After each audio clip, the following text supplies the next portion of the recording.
Selamat datang kembali di channel Lowbar Extreme.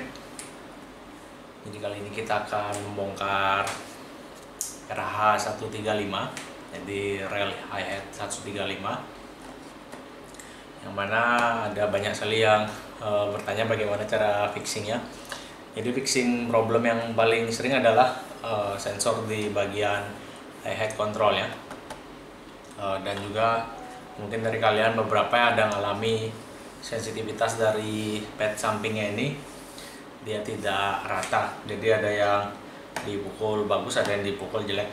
Jadi itu sebenarnya karena pemakaiannya sudah lama dan ada sisa-sisa karet ataupun rubbernya yang sudah hancur dan menumpuk di dalam. Jadi untuk pembersihan bantalan sensor yang di samping ini atau di edge-nya, kalian tinggal buka hi-hatnya ini. Jadi tadi saya sudah buka, bukanya nggak susah.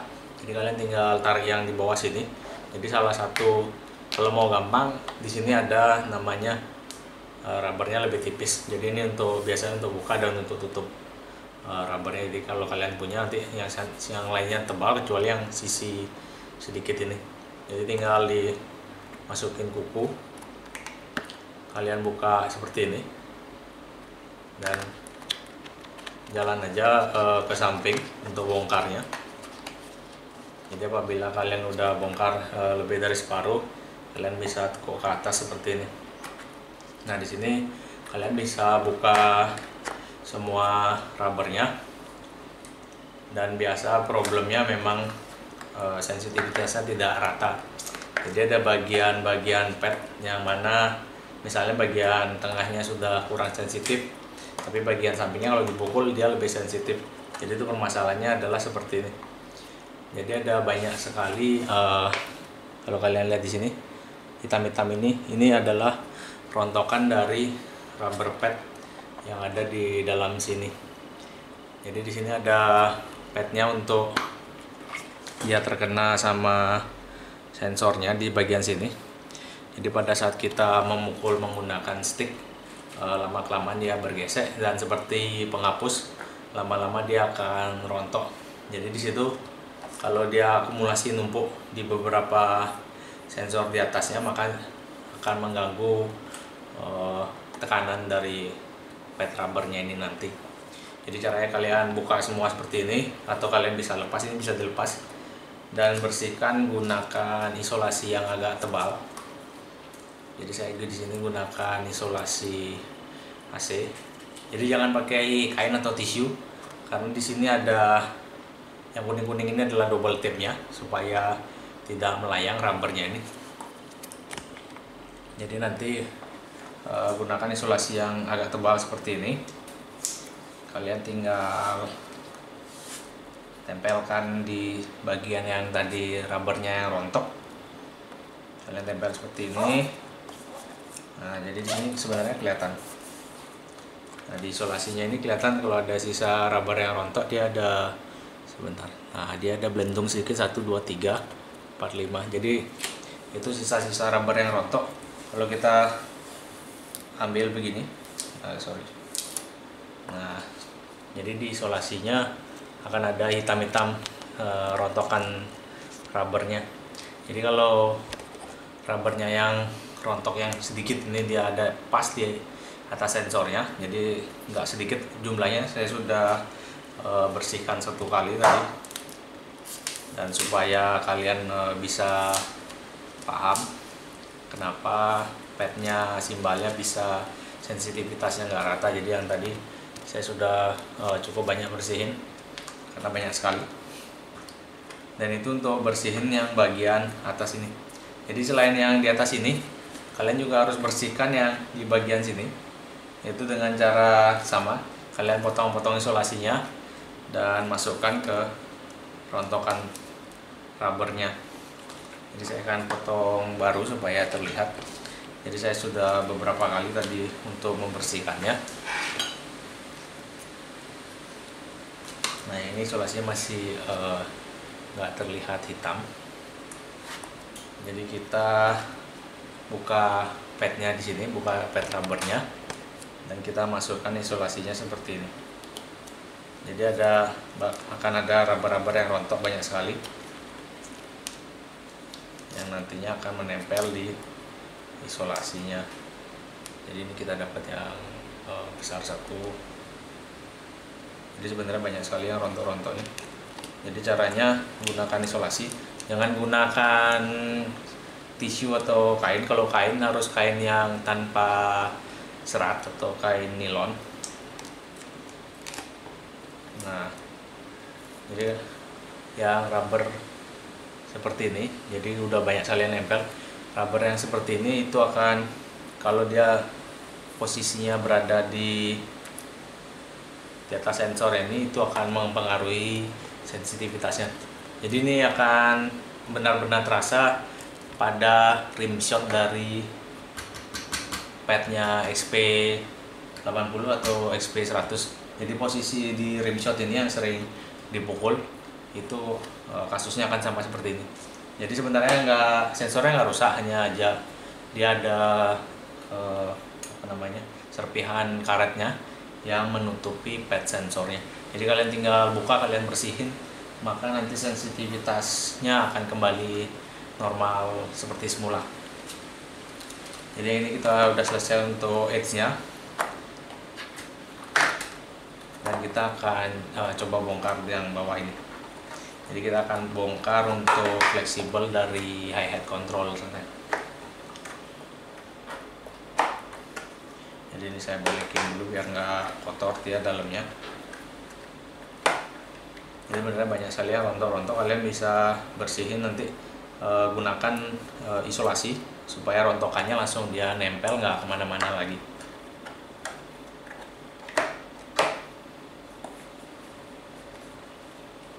Jadi untuk bongkar pasangnya gampang sekali rubbernya ini, karena nggak ada dilem ataupun dibaut.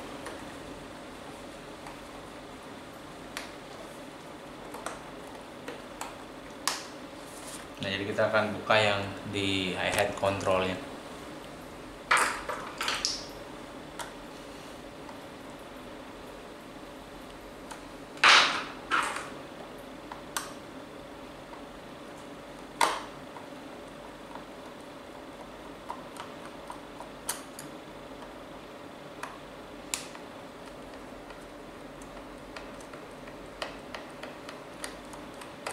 Ini untuk buka head controllernya, tinggal buka plastik dari panelnya ini dulu.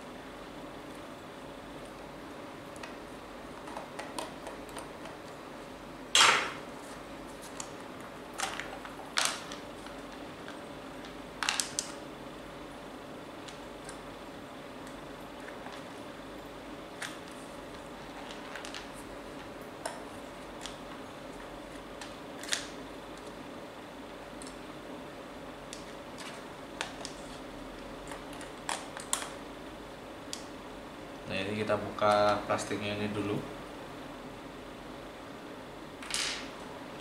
1, 2, 3, 4, 5, 6.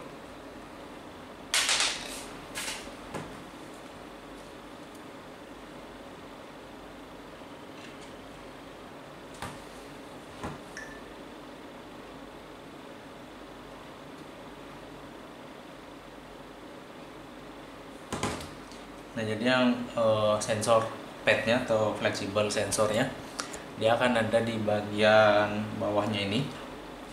Jadi cara bukanya sebenarnya nggak susah. Sebentar dulu. Oh ya. Jadi cara bukanya kita tinggal menarik seperti ini.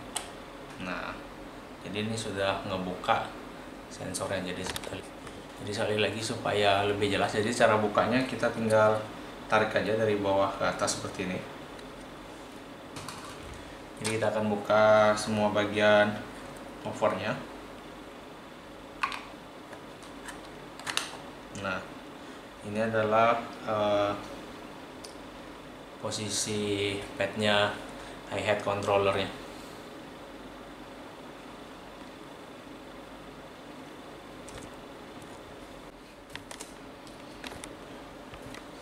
Nah, kita lanjut lagi. Tadi nyari avometer. Jadi saya akan cek bagaimana cara fungsi kerjanya hi-hat controller ini. Apa betul dia menggunakan pad resistif atau hanya menggunakan switch saja.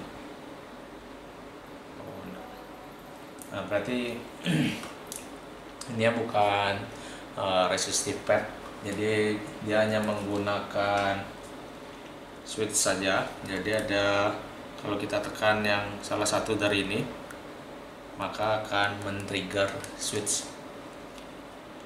Jadi saya akan tes untuk trigger switchnya. Oh, ada di sini. Jadi misalkan pad yang ini akan terhubung dengan switch ini. Oh, enggak. Akan.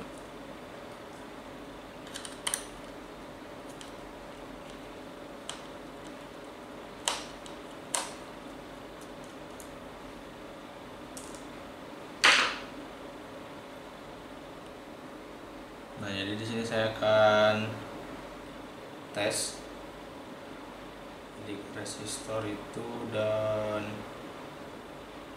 pad. Jadi main wiringnya adalah di R4. Kalau kalian lihat modulnya nanti modul R4 untuk sensor yang terluar dan yang paling ujung di sini. Jadi kalau kalian punya multimeter atau ohmmeter, nah jadi sebentar supaya kelihatan. Nah, jadi ini 096 pada saat kita tekan pad terluarnya. Nah, dia akan berubah 0908. Jadi waktu kita lepas 9, jadi di avometernya, sorry nggak kelihatan. Jadi di avometernya 907. Nah,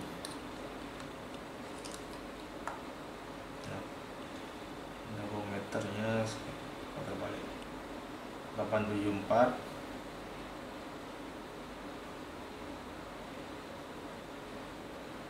Nah, jadi setiap penekanan di padnya ini atau di sini,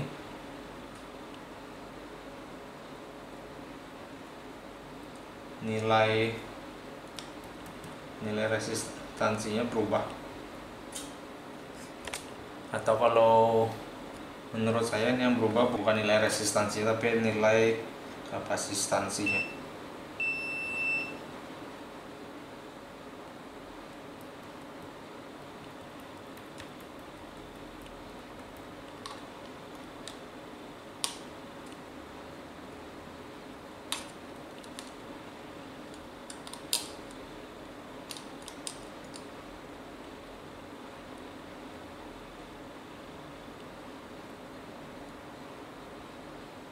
Oh iya betul, 36 nomor.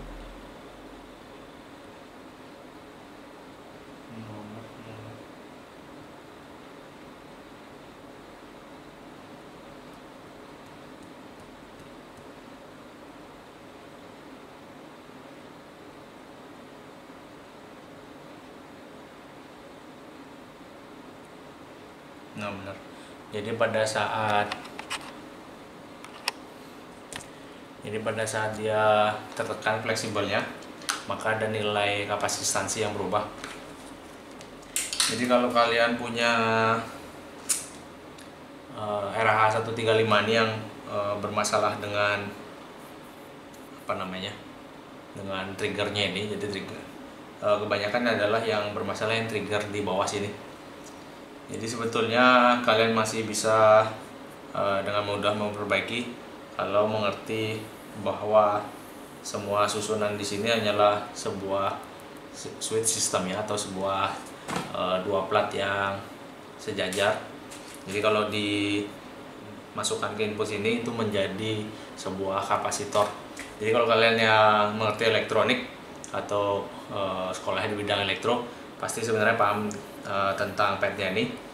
Dan pad dari PCB-nya ini memang tidak ada yang jual, tapi kita bisa nyetak atau kita bisa printing. Nah, buat kalian yang bermasalah ini ya, sebenarnya kalian harus punya avometer 1 biji yang bisa resistansi dan kapasitansi, atau yang bisa R dan C. Jadi pengukuran R dan pengukuran C. Kalian bisa ngetes satu persatu di sini bagian mana aja yang rusak, ataupun ada sebenarnya kalau komponen yang ini basic di sini hampir tidak bisa rusak atau hampir tidak pernah rusak, karena ini pasif komponen yang mechanical komponen, hanya pad dari fleksibelnya ini.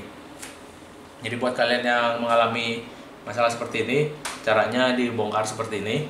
Kalian ukur satu persatu. Jadi kamennya adalah yang konektor di paling ujung sini, kamennya yang sini terhubung ke R4 kaki terluar. Jadi kalian nanti satu persatu tes kamen ke yang sensor paling ujung, kamen ke pad sensor nomor 2, nomor 3, nomor 4, nomor 5. Jadi ada 5 pad sensor di RH135 dengan hi-hat controllernya.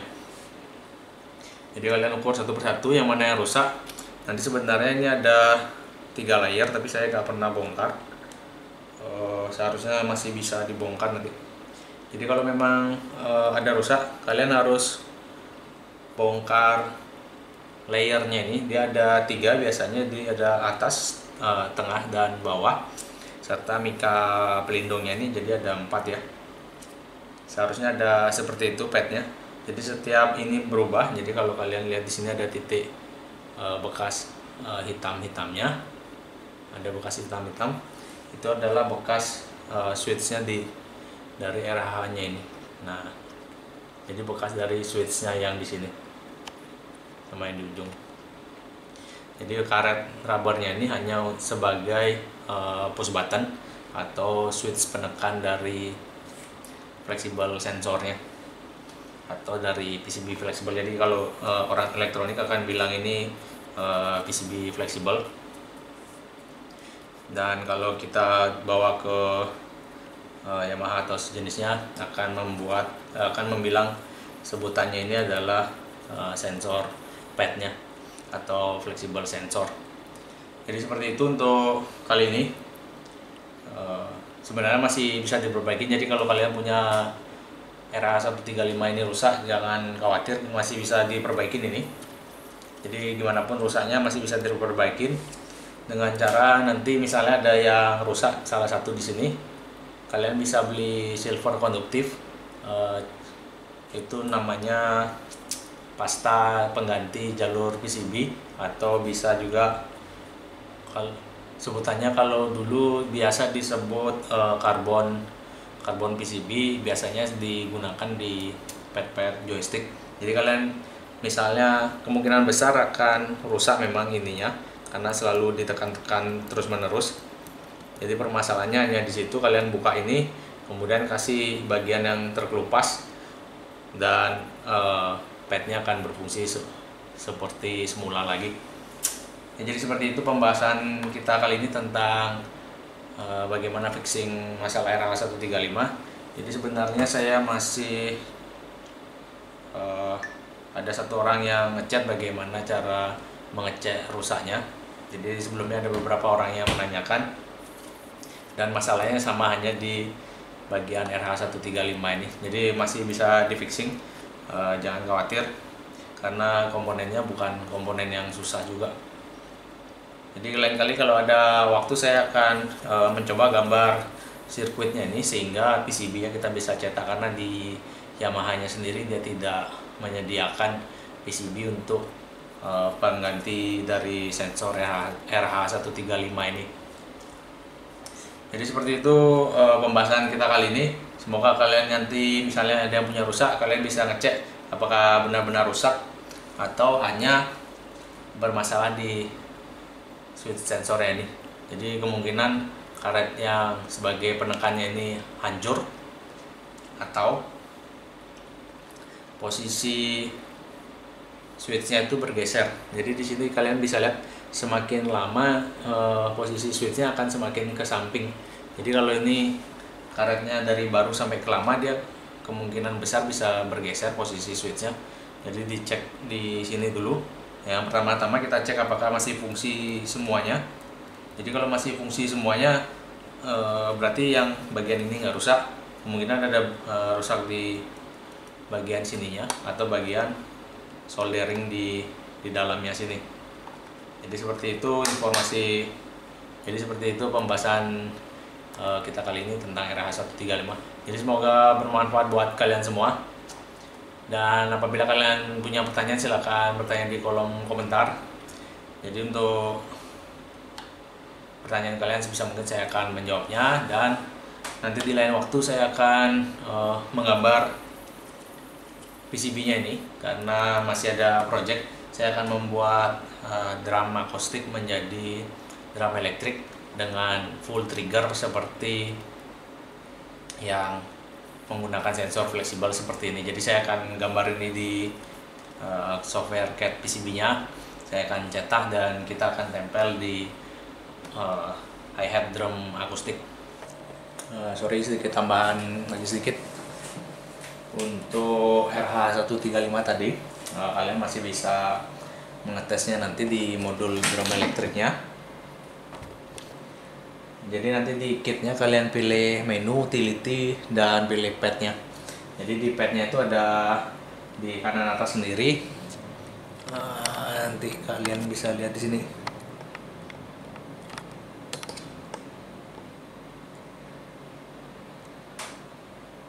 Nah, jadi yang bagian kanan atas sendiri HH foot control.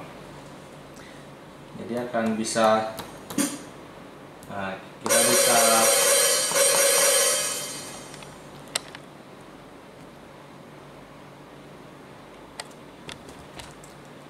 jadi dari sana kita bisa ngecek hi-hat controllernya ini fungsi atau enggak.